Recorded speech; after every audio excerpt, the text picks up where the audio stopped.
Hello dear students, कैसे हैं आप सभी। आई होप कि आप सभी बहुत अच्छे होंगे।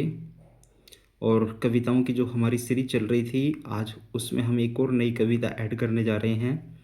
और हमारी आज की कविता है for Anne Gregory.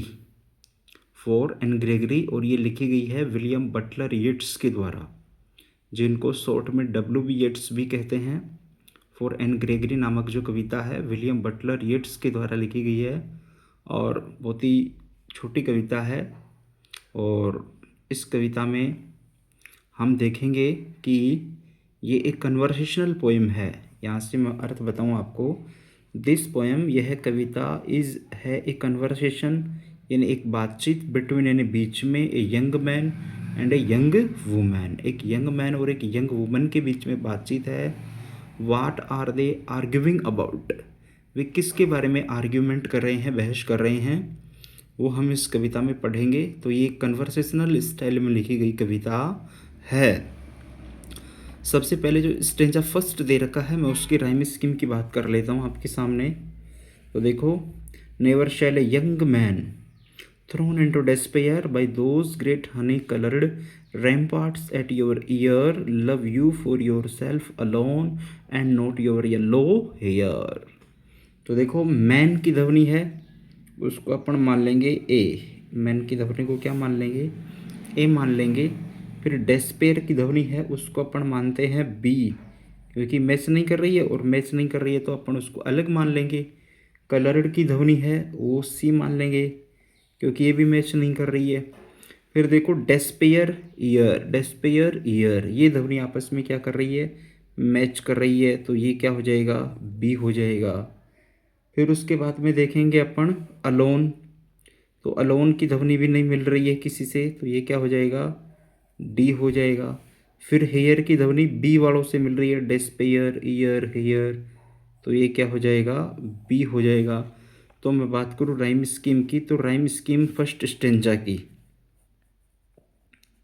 Stanza first, और उसकी राइम स्कीम क्या हो जाएगी, ए बी सी, ए बी सी, और फिर B D B, B D B, ये 6 लाइनें हैं एक स्टेंजा में। तो इस प्रकार से 6 की जो 6 लाइनें हैं उनका राइम स्कीम क्या रहेगा, A B C B D B. वैसे ही आगे की कविता में, आगे की जो स्टेंजा है, आप उनमें राइम स्कीम क्या कर सकते हैं, ढूंढ सकते हैं। प्रत्येक जो स्टेंजा है उसमें 6 लाइनें हैं, तो सभी में राइम स्कीम है। आप उनमें आगे खुद स्वयं ढूंढने का प्रयास करें, और नहीं ढूंढ पाते हैं तो कमेंट करिए, मैं उसका जवाब देने का प्रयास करूंगा। आगे की वीडियो में अच्छे से और बताने का प्रयास करूंगा। तो पहले इसके भावार्थ को, शब्दों का जो अर्थ है, मीनिंग है, उसको समझते हैं कि क्या कहा गया है इस कविता में। Never shall a young man, never means कभी नहीं, ए यंग मैन मीन्स एक युवा आदमी। यंग मैन का अर्थ क्या है, एक युवा आदमी, एक युवा लड़का। थ्रोन इनटू डेस्पेयर, थ्रोन फेंका जाएगा, इनटू डेस्पेयर मीन्स निराशा में। Thrown into despair throw form में, यहाँ बताता हूँ मैं आपको। देखो, थ्रो फर्स्ट फॉर्म में, थ्रो, थ्रू और थ्रोन, THROWN, थ्रो, थ्रू और थ्रोन, थ्रो, थ्रू और थ्रोन, ये फॉर्म है इस प्रकार से, थ्रो, थ्रू और थ्रोन, कि एक युवा व्यक्ति है। नेवर मीन्स कभी नहीं, सेल ए यंग मैन, एक युवा व्यक्ति, थ्रोन फेंका जाएगा, इनटू डेस्पेयर मीन्स निराशा में, कि एक युवा व्यक्ति है, बिल्कुल कभी भी क्या नहीं होगा, निराश नहीं होगा।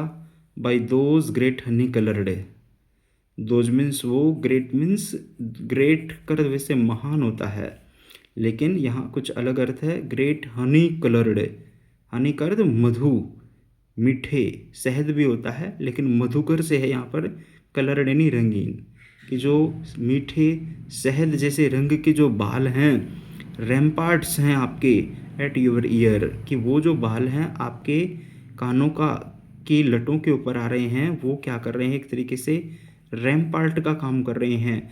रैम्पार्ट क्या होती है, किले की बाहर की जो दीवार है जो प्रोटेक्ट करती है किले को, वो है रैम्पार्ट। तो यहाँ पर हनी कलर्ड जो हेयर है उनको भी क्या कहा गया है, कि ये आपके एक तरीके से किसका काम कर रहे हैं, रैम्पार्ट का काम कर रहे हैं। तो इनको देख करके कोई भी यंग व्यक्ति है वो कभी भी निराशा में नहीं जाएगा। Love you for your self alone, और वह कभी भी लव यू अर्थात आपसे प्रेम करेगा, फॉर योर सेल्फ खुद से, अलोन अकेला, and not your yellow hair, कि वह कभी भी आपसे प्रेम न करके केवल किससे प्रेम करेगा, आपके येलो हेयर से प्रेम करेगा, अर्थात आपकी बाहरी जो सुंदरता है उससे प्रेम करेगा, न कि आपसे वो प्रेम करेगा। केवल वो अट्रैक्ट किससे होगा, आपके येलो हेयर से वो क्या होने वाला है, अट्रैक्ट होने वाला है। तो ये पहली स्टेंजा थी। फिर उसके बाद में दूसरी स्टेंजा पर आते हैं। But I can get a hair dye. फिर यहाँ पर वो लड़की कह रही है, एनग्रेजरी कह रही है, या एनग्रेगरी भी कह सकते हैं अपन, कि वो लड़की कह रही है बट लेकिन I can get a hair dye, कि मैं एक हेयर डाई क्या कर लूँगी, खरीद लूँगी। पहले के स्टेंजा में कहा ना कि जो लड़का है वो आपसे प्रेम न करके केवल आपकी सुंदरता से प्रेम करेगा, आपके बालों से प्रेम करेगा। उस संदर्भ में फिर एनग्रेगरी कह रही है, ये आई एनग्रेगरी के लिए है कि I can get a hair dye, कि मैं एक हेयर डाई खरीद लूँगी, बालों को रंगने की एक डाई खरीद लूँगी। एंड सेट सच कलर, और मैं कलर कर लूँगी, देहर मीन्स वहाँ ब्राउन भूरा, ब्लैक काला, कैरेट गाजरी रंग का है, गाजर के रंग जैसा। कि अगर कोई ऐसा हुआ कि जो केवल मुझसे प्रेम न करके मेरे बालों से प्रेम करेगा, तो मैं अपने बालों को हेयर डाई से रंग लूँगी। और कैसा रंग, ब्राउन, ब्लैक और कैरेट का रंग मैं उनको क्या कर लूँगी। That young man in despair में love me for my self alone and not my yellow hair. और जो यंग मैन जो निराश होने वाला था, that young man in despair जो निराशा में था, मैं चाहूँगी कि वो क्या करे, मे love me for my self, वह मुझसे प्यार करे, मेरे लिए प्यार करे, नॉट माई येलो हेयर, ने कि मेरे येलो हेयर से प्रेम करे। अर्थात मेरी बाहरी आवरण से प्रेम न करके मेरे अंदर की जो क्वालिटीज़ हैं, इनर ब्यूटीज जो हैं, उनसे वह प्रेम करे, मेरे बाहरी आवरण से या बाहरी जो सुंदरता है उनसे प्रेम नहीं करे। और ये तो इसका शाब्दिक अर्थ था। इसका एक भावार्थ हम ये भी मान सकते हैं, समझ सकते हैं कि कवि इस स्टेंजा के माध्यम से समझाना चाह रहे हैं कि जो केवल जो आउटर ब्यूटी है, आउटर ब्यूटी है, जैसे एनग्रेजरी की आउटर ब्यूटी क्या थी, उसके हेयर, उसके बाल हनी कलर्ड हेयर, तो उनको क्या कर रही है, वो रंग रही है। तो कभी ये संदेश भी दे रहे हैं कि इनर ब्यूटी है वही परमानेंट है, आउटर ब्यूटी है उसको बदला जा सकता है। जैसे एनग्रेजरी की आउटर ब्यूटी क्या है, बाहरी सुंदरता क्या है, उसके बाल हैं, तो उसके बालों को वह रंग कर सकती है, बदल सकती है। तो यहाँ पर परमानेंट केवल क्या है, इनर ब्यूटी है।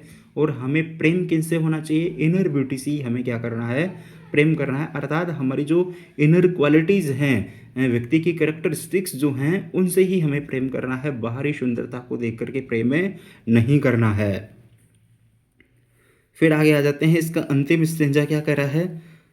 ये आई तो यहाँ पर किसके लिए आया था, एनग्रेजरी के लिए आया था। यहाँ पर जो आई आ रहा है वो पोइट के लिए आ रहा है, W.B. येट्स के लिए आ रहा है।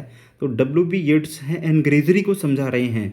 क्या समझा रहे हैं कि आई हियर्ड, मैंने सुना है, an old religious man, and means एक ओल्ड यानी बूढ़े, रिलीजियस मीन्स धार्मिक, मैन मीन्स आदमी से, कि मैंने एक बूढ़े धार्मिक आदमी से सुना है, यस्टर नाइट बीती हुई रात को, डिक्लेयर किया है, उसने घोषणा करी है।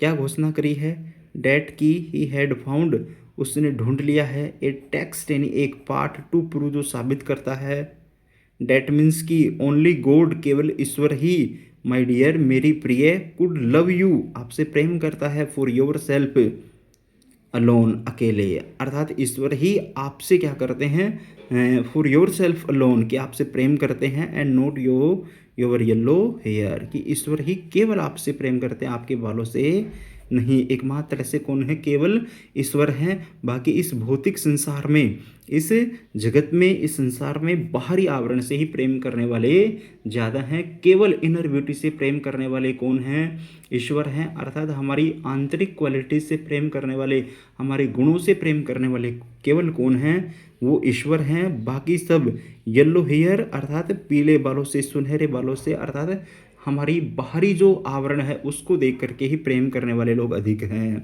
तो ये कविता किसके द्वारा लिखी गई थी, W.B. येट्स के द्वारा लिखी गई थी, विलियम बटलर येट्स के द्वारा लिखी गई थी। और बहुत ही शानदार कविता है। और 3 ही स्टेंजा हैं, बाकी के स्टेंजाओं में भी आप राइम स्कीम को क्या करें, ढूंढने का प्रयास करें। तो आपको राइम स्कीम क्या हो जाएगी, मिल जाएगी। जैसे मैं आपको बताऊं, यहाँ देयर शब्द है, उसकी राइम स्कीम मिल रही है डेस्पेयर से मिल रही है, हियर से मिल रही है, तीनों की राइम स्कीम मिल रही है। फिर यहाँ पे बात करें अपन, डिक्लेयर की राइम स्कीम मिल रही है किससे, डिक्लेयर की राइम स्कीम डिक्लेयर, डियर और हेयर, इनसे क्या हो रही है, राइम स्कीम क्या कर रही है, मैच कर रही है। तो आप राइम स्कीम भी और अच्छे से क्या करें, देखें। तो ये हमारी आज की क्या थी, कविता for Anne Gregory William Butler Yeats के द्वारा लिखी गई थी, जिसमें हमारे को क्या संदेश दिया गया है कि आज का जो भौतिक संसार है उसमें जो जो प्रेम है, जो लव है, वह केवल क्या रह गया है, एक तरीके से बाहरी आवरण का रह गया है कि लोग आपकी बाहरी ब्यूटी को देख करके आपसे प्रेम करते हैं, बाकी आपकी जो इनर क्वालिटीज़ हैं, आपके जो आंतरिक गुण हैं, उनसे उनका कोई लेना देना नहीं है। हमारे आंतरिक गुणों से प्रेम करने वाला कोई व्यक्ति है या कोई चीज़ है तो वो केवल और केवल क्या है, ईश्वर की शक्ति है, या वह केवल क्या है, एकमात्र कौन है, वो गॉड है। अंतिम स्टेंजा में बता रखा है that only God my dear, कि हे प्रिय वह व्यक्ति कौन है जो हमारी आंतरिक चीज़ों से प्रेम करता है, वो केवल ईश्वर है। बाकी इस संसार में हमारे केवल बाहरी गुणों को देख करके लोग क्या करने वाले हैं, प्रेम करने वाले हैं। और बाहरी जो ब्यूटी है, बाहरी जो गुण हैं, वो हमारे परमानेंट नहीं है, वो कभी भी क्या हो सकते हैं, बदल सकते हैं। और आंतरिक गुण ही क्या होते हैं, परमानेंट होते हैं, स्थायी होते हैं। तो हमें आंतरिक गुणों को देख करके क्या करना चाहिए, प्रेम करना चाहिए। और आंतरिक गुणों को देख करके प्रेम करने वाला केवल कौन है, ईश्वर है। तो ये कविता हमारी पूरी होती है।